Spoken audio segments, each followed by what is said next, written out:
Меня зовут Марк. Я учусь в лицее 1793 Жулебина. Это моя мама Снежана. И сейчас я завершаю курс литературы в образовательном центре Мерлин.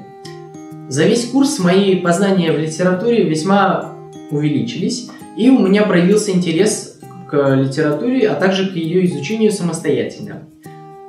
Самостоятельно действительно много работал дома, что прежде я не замечала за ним.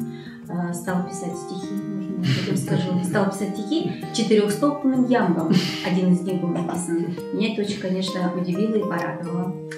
Да, когда пришел, я думал, это очередное занятие, простой подготовки к ЕГЭ, но благодаря моему учителю Сергею Викторовичу у меня быстро появился интерес, и я стал заниматься усерднее.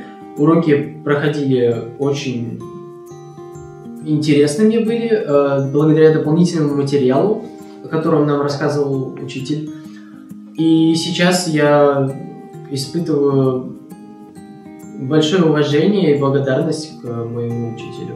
На занятия всегда спешил, никогда не было такого, что прогулял, хотя изначально, оформляясь сюда учиться, конечно, у меня были некие родительские переживания, потому что сын взрослеет, нередко что в школе мы не на все уроки ходим, и, конечно, я переживала, но интерес был поддерживаем и развиваем, и поэтому как бы никаких занятий мы не пропустили, и я этому очень рада.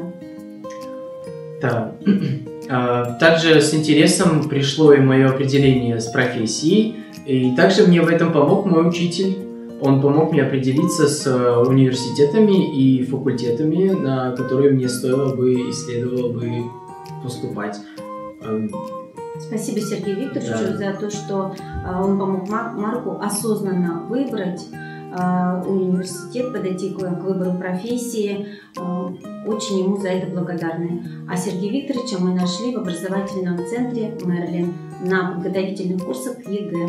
Спасибо большое. Спасибо большое вам.